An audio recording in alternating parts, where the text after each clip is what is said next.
I would like to share a story with you, one that marks a time when I was taken, no, abducted, by an entity, one that seems to share qualities with incomprehensible beings only seen in the deepest nightmares. I was 18 years old, before I knew the name Lovecraft, before my descent into drugs, and while I was still under the roof of my parents' house. It was perhaps a year after I witnessed something otherworldly, a cluster of physical fireball UFOs lighting up the skies near our home.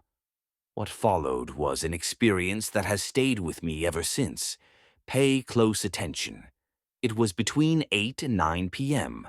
I felt an odd compulsion to head to bed, an unfamiliar pull toward the guest room. I never went to bed that early.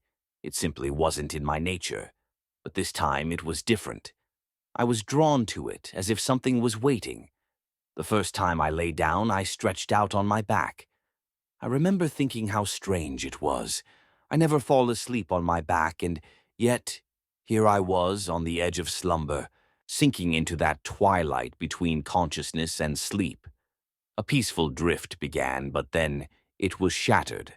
Suddenly I was aware of something, a presence.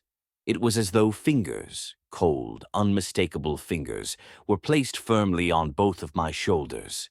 The fear that surged through me was immediate, primal.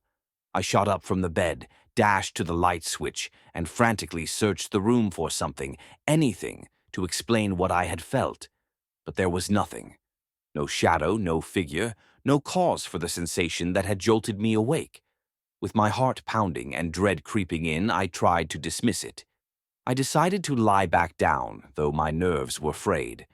The second time I lay down, again on my back, I felt the tension leave my body. Sleep began to overtake me once more. But this time, as I hovered in that fragile state between the waking world and the dream, I felt it again. Worse.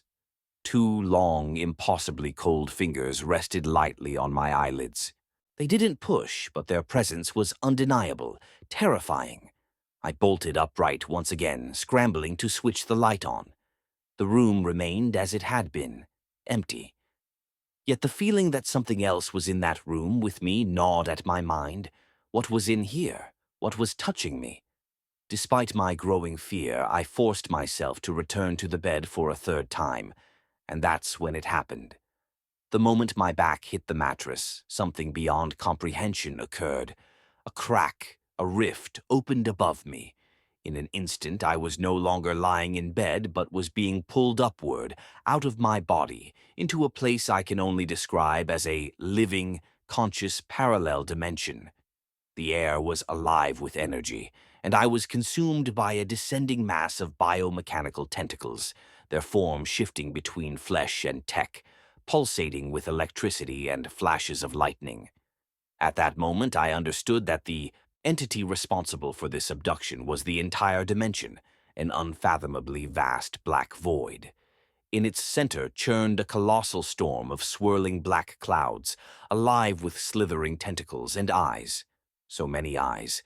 It wasn't just a storm, it was a craft, a spacecraft of sorts. And at the heart of this storm, at the core of this entity, was the captain. He was the storm, he was the dimension, and yet he was also contained within the craft. He was the all-in-one, an incomprehensible presence that simultaneously was and controlled this entire parallel universe. And somehow I was connected to him. For a time we were one. I became this black universe, this parallel dimension, yet I was also its solitary inhabitant, the operator, the captain of this living, breathing void. I spoke in a voice that reverberated deep within my mind, a voice that gurgled like thunder from some uncharted abyss, speaking in a language I could not comprehend, but which echoed with power and meaning. He told me something, something crucial. But the moment I was disconnected, placed back in my bed, that knowledge was wiped from my memory. What remained was the afterglow, an overwhelming sense of bliss, of pure calm that flooded my body and mind.